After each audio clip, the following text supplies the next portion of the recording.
Hey, welcome to another edition of BJB Today.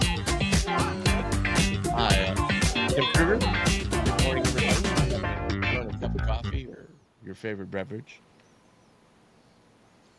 Joining me, Mike Rochone, Michael, Good morning, Tim. and Mike Schmidt. Cheers. Schmitty. All right, another edition of Random Jay of the Week today. If you have not seen this, we'll explain the rules here in a minute. First of all, I would like to give a shout out to my friends at RTI Threads. Very soon, hopefully, we will have them aboard with Blue Jay Banner today, and this swanky cap I got from RTI Threads. So Super. it's kind of the new deal, Schmitty. If you're not, Well, obviously I am hip Kids and are all cutting doing it. edge in just about everything. Kids are all doing it. And then I want to thank, we're powered by Riverside FM. Thank them. And also PodServe, who gets us up on all the pods. So where you listen to your podcast. So we want to mention that. So we're on Spotify, Pandora, Amazon, Apple, and most recently on iHeartRadio. So check them all out there. We also have Infusion Brewing as a sponsor. Down there, you see their little logo. Thank you so much, Infusion Brewing Company, for sponsoring our show. They have a great lineup of beers, including Vanilla Bean, German Stout, Dill Pickle, and other lagers. And they now have their whole line of fall beers out. And, of course, their ever-popular pumpkin beer. So check them all out at infusionbrewing.com. Check out their times when they're open. Go to their tasting room and enjoy this unbelievable, beautiful fall weather. Thanks to Infusion. Okay, so if you have not seen an episode of Random Jay's, first of all, where the hell have you been? Secondly, it's kind of sweeping the nation. Secondly, let me explain the rules. So this is a Random Jay. This isn't Kyle Korver, Doug McDermott. It's just a Random Jay from a random year. All in this century. It's all from 2000 to 2025. May have played a lot, may have not played much at all, but just Random Jays off the roster. I'm going to give clues. I'm going to give a bunch of clues. Successively, they will reveal more of the answer. Our contestants today, Schmitty and Rochone, are going to shout out Schmitty or Rochone when they know the answer. If they get it, great. If they're not, that's okay. The game keeps going, and they get one more. If you have two mistakes, however, you are out of the game, which has happened. And then your opponent can hear all the rest of the clues and probably get the answer. We no longer have any undefeated players in this game. Mike Schmidt, I believe you are 2-1 currently. 2-1-1. Yeah, well, we threw out the ties. We don't. Unlike the Cowboys and Packers, we don't count ties. So I accept my record, whatever it is. By the way, it's early in the year, but like just driving the bus off the road here, but people don't realize those ties generally screw people up. They don't help. They rarely help a team. They generally, because at that point, like they can't now, Green Bay can't end up being in a tiebreaker with the Bears or Vikings or Lions. They'll either be in or they'll be out, So it almost loses a half game for them, so it really screws up teams. All right, that's enough of that. So anyway, when you know the answer, shout out Rochone or Schmitty, shout out your name. I will stop. We'll see if you got it right or wrong. Okay. And by the way, Mike Rochone on a roll here. He's won 2 in a row. He's up to 2-3. So he's trying to get to 500 today. Hot. Right. Which would mean with the victory, all the contestants we've had so far would be 500 except for AJ, who's 0-1. You should change your name to Hansel. All right. So are you ready, gentlemen? Let's do it. Yeah. All right. It's time for random Jay of the week. All right. Clue number one, he's from Seattle.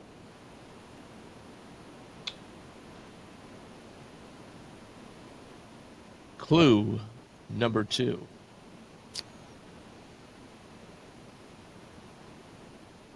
Held a special place in my heart. as one of his favorite athletes of all time was Randy Moss. I know who this is.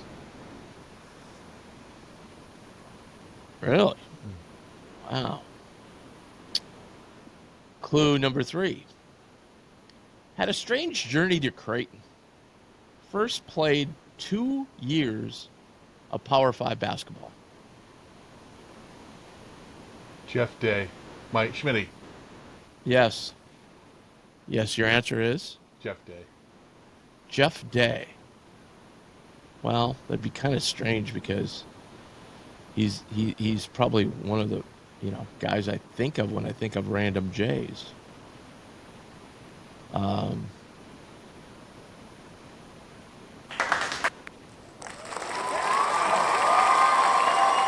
You're absolutely correct.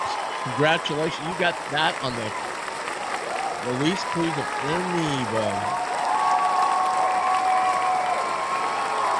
Congratulations. Seattle. I mean, the only...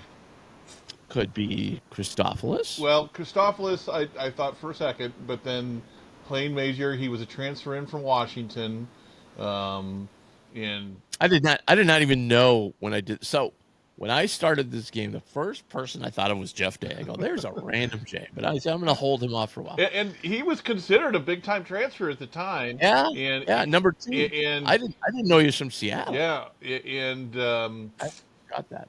Of course, he and Tolliver were neck and neck, and maybe Jeff had a little bit of an edge until Dana had that heart to heart with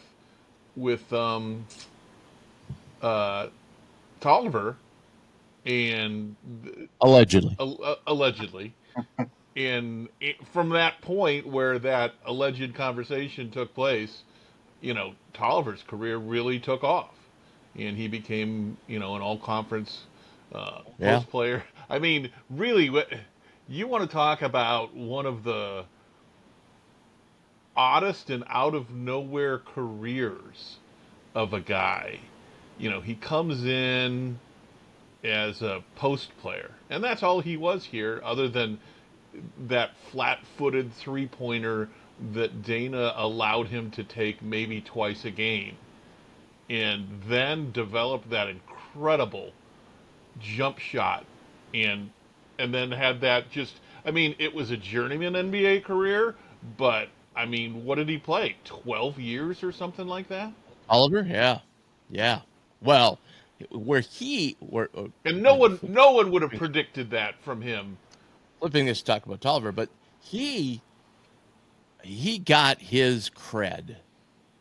Don Nelson at Golden State loved him. Yeah. Absolutely loved him because he was probably one of the few guys that was very coachable coming from Dana's, thing. And Don Nelson was probably sick and tired of dealing with all the NBA because he had some prima donnas there. And Tolliver, so he started playing Tolliver a lot. And that's where Tolliver kind of got his word. Word gets around the league fast. And like, hey, this guy's super coachable. He'll do anything you ask.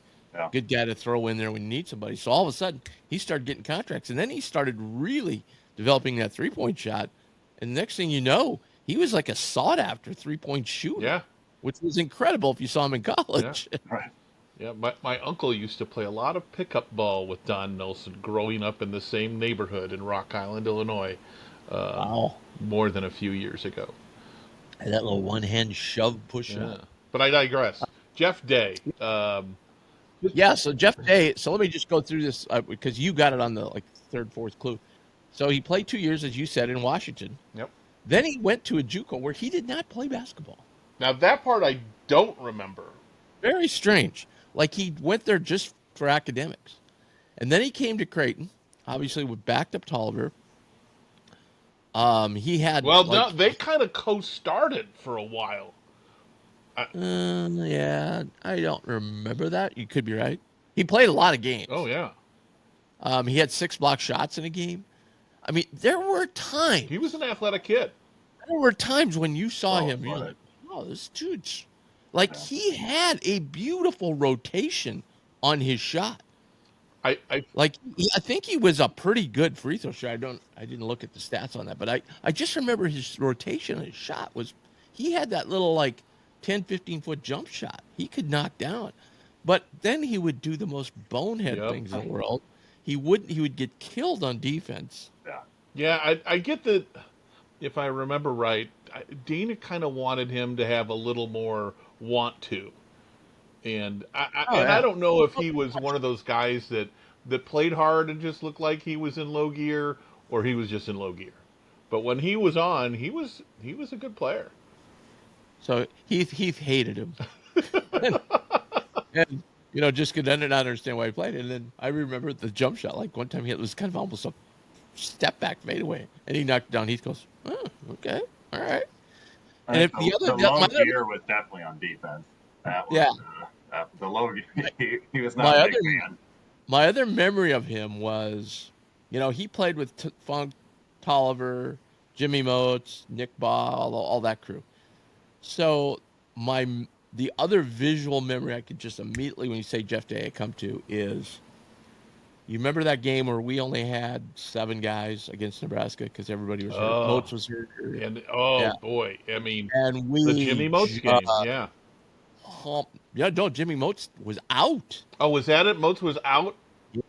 Yes, he was out too. We only had 7 guys. Yeah, maybe that was it, and it was just like everybody going into that game was like, we are going to get killed. And we absolutely blew the doors off. Yeah. And during that game, we were on a run, like about a 14-0 run. The place is going crazy. And because we'd thrown a press around. They couldn't get the ball across half court. And we stole the ball, and Jeff Day, was there a foul? I think there was a foul. Nebraska fouled a player when we stole the ball. And it was so loud you couldn't hear it. And Jeff Day stole the ball. You couldn't hear the whistle, so they kept playing. Stole the ball and went down with a one-hand tomahawk slam. The whole place went nuts, but it didn't count because the whistle blew. But yeah, he would. That game was one of the funnest games, I think. If if you say, what are your funnest memories? To beat Nebraska like that with 7 guys is just incredible. DA was a wizard, man. I remember Nebraska fans were leaving for the exits with like 2 minutes to go in the first half. It was like, those are the best. We should almost have a Nebraska Jays, channel, just playing the games from the last 25 years on loop. We'll throw them a bone with a couple of their here and there, but we've just owned those guys. It's so great. Unfortunately, the last couple of years, we've now lost 2 of 3. No, we owe them this year, that's for sure. And they weren't. And frankly, those 2 or 3 we lost were not. Well, and the 2 or 3 were here. Yeah, I know it. It's incredible. So, although I don't think he's got much of a team this year, I don't know. I just find it odd that, like, we can get. I mean, I know it's our main sport, but they don't seem to be able to get the high quality player with the NIL money that you think they would have. Well, and what's funny is, Fred, he knows how to build a team in this transfer era, and Mac is just running circles around him in that regard now. I mean, it's not even close. They kind of shot their wad when they got that stud, his brother, and then he was okay. Yeah. I mean, he was good, but he wasn't great. Not like The McGowan brothers. Yes, yeah. But enough about Nebraska. But Jeff Day, Jeff Day. yeah, he was kind of what could have been, right? Like he was an angry dunker. I remember that. Like he threw it down hard. Yeah. Well, I mean, and he was from kind of the era where when we got a Power 5 transfer, and I'm thinking of like Brody as one of those guys. There was a lot of buzz around them when they came into the program. I'm trying to think of any others. And who was the kid going way back? Tim, this maybe is before you. This is from the Johnson era. We had a center. Oh no, don't know. That, as a freshman, was really good and went the other direction and transferred to Washington and had a nice career there. And the name escapes me. But you mentioned center, which rings a bell when I was looking at this. Remember Steve Smith? He was a big recruit out of Sioux Falls. We thought he was Catch me out. I wonder what happened to him. I mean, and all of these centers, not all of them, Tolliver was an exception, but a lot of those starters from that era were JUCO guys, and we had the Right. Liven Pyfroms and oh gosh, who's um, the first one that's a farmer in North Dakota now? Um, Oh, the big dude. He played center. He was good, oh, man. he was all elbows. I mean, he I saw he played. He was here for something not too long ago. he was Oh great. God, He played so hard. yeah. I know who you're talking about. He was awesome. Yeah, yeah, he was on He those was. early teams. Yes. When you looked at him go on the floor, you're like, that guy has thrown a lot of hay Yeah. bales. Oh, He was country built. strong. Yeah. And Yeah, he hated Nebraska. I hate corn was like one of his uh, yeah. legendary pre locker room rants or something. Oh, why can't I think of his name? Um, Tim's looking it up. Well, give me 2 seconds here.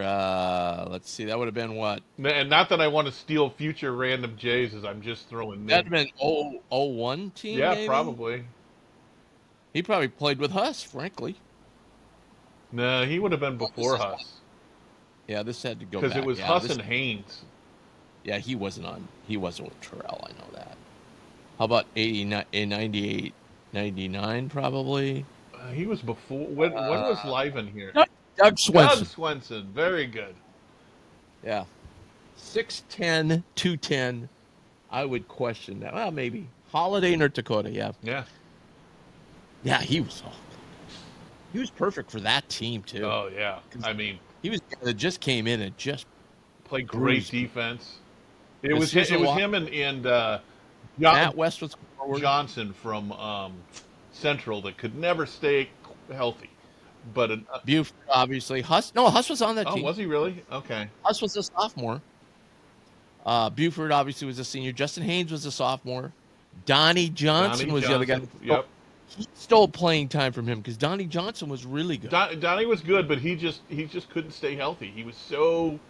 I mean, I think it was knees or something with Donnie that just. Here's a guy, Schmitty, I know because I remember this is 30 years ago, but I remember you and I talking about this guy, Carla Conovis. Oh, Dr. Evil. He was great, Yeah. man. He had a great. It's Nebraska, if my memory serves me correct. Yeah, no, another one of those, classic European, a big man that was a good three-point shooter, and I think another guy that drove Dana crazy. I remember driving to work on a Saturday, and there was some sort of early morning like gambling show on, and it was in the winter, so they were talking college basketball, and they picked the Creighton game. I'm like, oh my god, back in the day, we got any kind of national pub. This is great, and they were talking about him. They go, yeah, I don't know if he's going to be eligible for this game or not, or whatever. And I was like, wow, this guy just. Oh yeah, there was a question about his. Oh, in fact, no. What it was. Oh, this is where the Alford hate came in. Alford was down at Southwest, and word is he turned us in to the NCAA regarding Nereus's eligibility, and he had to sit for a couple of games. And That's right. I think that was a lot of bad blood between the programs started. There was another guy on that team who was kind of a way smaller version than Swenson, but still built pretty good. And that was John Klein. Remember him? Oh yeah. Well, that was. I mean, that's where the walk-on Jays and God, we had a streak of walk-on guys that all ended up going to med school. Like Creighton guys dominated med school intramurals all across America after some of those Dana years. Kids that are too young, we mentioned the name Justin Haynes. So his claim, and when you say Justin Haynes, I think of this. We played Auburn at the Metrodome in the NCAA tournament. I was there. And Corver, for whatever reason, Corver just couldn't. Clunkers in the NCAA tournament. Terrible. Justin Haynes came off the bench and drained some threes that kept us in the game. And Justin Haynes had some hops, man. Rural Nebraska white boy ups. And he could throw some down when he... Sterling, Nebraska. Yeah. Boy, there's some great names on those teams. And Those are the games that you're like, oh, I wish this game was on YouTube, and then you watch it and it's like it's not in HD, and it drives you crazy trying to watch the, But yeah, But anyway, Mamadou Ndiaye, the guy that blocked that final shot of Ben Walker in the corner for Auburn. We owe Auburn after the last two matchups. Well, no, the thing about that game was they were up 9. Auburn was up 9 with like 2 minutes 15, to go. 15. No. There was like maybe 20 seconds left. They were up 9, and then what's the name of that guy that was coaching Auburn at the time? Anyway, Auburn had been good at basketball, and he kind of got him decent at basketball. They were shorthanded. They put his son in or to walk on or whatever. Yes, he was a walk-on student manager. He was a student manager. They had him dressed because they were so shorthanded, and he goes, "Don't touch the ball." Whatever. So he goes in. There's like 20 seconds left. Sears goes down, and just takes it right down the store. You know that running pop-up three at the top. Nails it. So they inbound the ball. We stole it, and they dish it out Terrell on the wing. And Terrell's ready to shoot, and he kind of pump fakes, and a guy goes sprawling and falls right at his legs. And Terrell kind of looks down at him like, "Wow, what are you going to do here?" And somehow just jumps up and shoots and makes it. So now it's a 3-point game with like 5 seconds left. The student manager takes the ball out of bounds. Yeah. And throws it the length of the court, and the guy couldn't get it, and it went all the way down. And the whole place was filled with Iowa State fans because that's when they had a great team, 2 seed. And so they're all cheering for Creighton, and the whole place is going crazy, and it goes down to the other end, and Walker got that shot. And I mean, the shot, we were down at that end. The shot looked good. Oh, you were there? I was at the opposite end. Yeah, I was living in Minneapolis at the time before I went to Denver. But, another one of – you're right. Like, Corver, for whatever reason – and the Iowa game is the one that really sticks in my mind. I think he was 1 of 10 or something like that. He could have made anything. He made the one where he hit a 3 and then we got fouled underneath, so we had a 5-point play out of the whole thing. I remember that. That got us back in the game. And it wasn't just Corver. There was an undersized center for Iowa who played a long time in the NBA, but was terrible. And I think he was like 50-60% from the free throw line, and he hit like 16 free throws that game, which was unbelievable. Was that Reggie? Reggie Evans. Good call. Well done. Random Hawkeye of the day. He was good though. Reggie Evans. Yeah.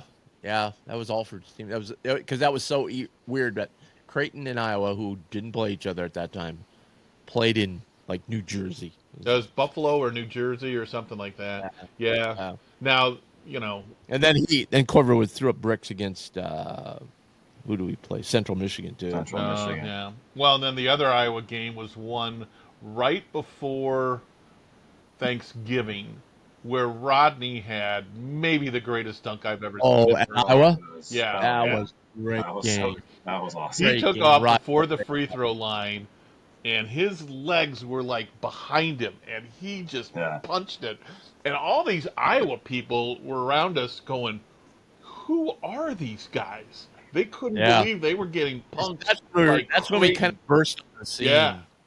And then Rodney came down and hit that big 3-pointer at the top of the key too. Love Rodzilla.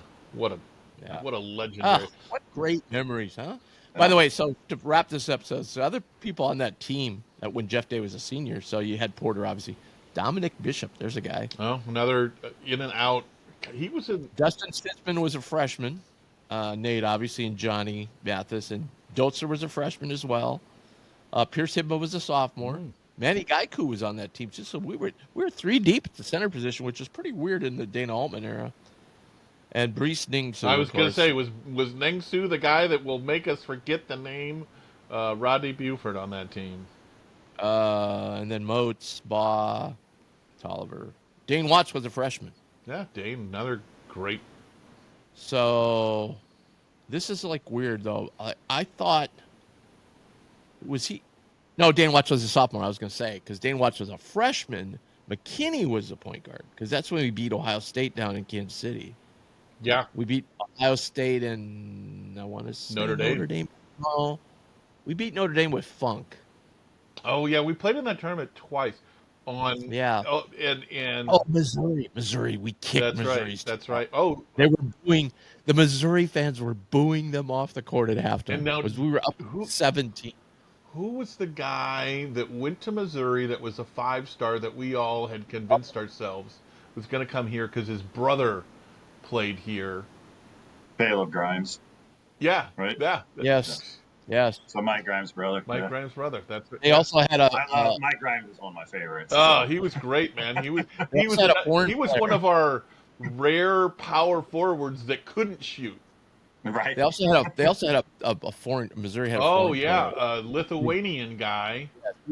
Really good player. Yeah. The NBA, I think. Yeah. And they had that other studded guard, and because I remember, I'll never forget that they walked out on the floor, and I turned to Heath and I go, "We are gonna get killed," because their smallest player was bigger than our biggest guy. Well, Tim, if I can remind you, the thing that gave you hope was this was the Quinn Snyder cocaine era of Missouri basketball. Who would have thunk at that time he would end up being an NBA coach? Right. Like, it was incredible. And yeah, because he was a terrible college coach. Nowadays, if you look down at our bench now, you know how we have like 12 guys down there. We got McHugh and Lou and all these assistant coaches. Well, back that day, Dana had him and 2 other guys. Like, it was Gordy and there were like 12 guys in suits, and I'm like, what the hell is this? Yeah. Like, you got more assistants than you do players. And I was like, oh, we were going to get killed. And we just stomped them. Dane Watts had a great game. Yeah. God, that was so much fun. Yeah, I can't remember if it was that one or the Notre Dame game. I watched in Tim, you'll appreciate this, in Minneapolis at a bar called the Loon. And the Loon Cafe. Yeah. Oh yeah, Loon Cafe. And the reason why we watched it there was the game, that tournament was only on a channel called HD Net, and Mark Cuban owned it, and that was the only place we could find. This was back when you would scrounge to where are the games at. It's like, it's ESPN 19 or the Front Door channel. Remember that? Yeah. Remember that days? Oh my! And so, go to DJ's dugout and say, "Can you get this on?" We're so spoiled now. The internet. The younger fans, like my nephews, have no idea, like right? what it was like as a. I mean, well, like even college football, like Raycom. I used to buy the college football package because you couldn't get Oklahoma State versus Iowa State. Yeah. That would be on a special channel that you'd have to pay for.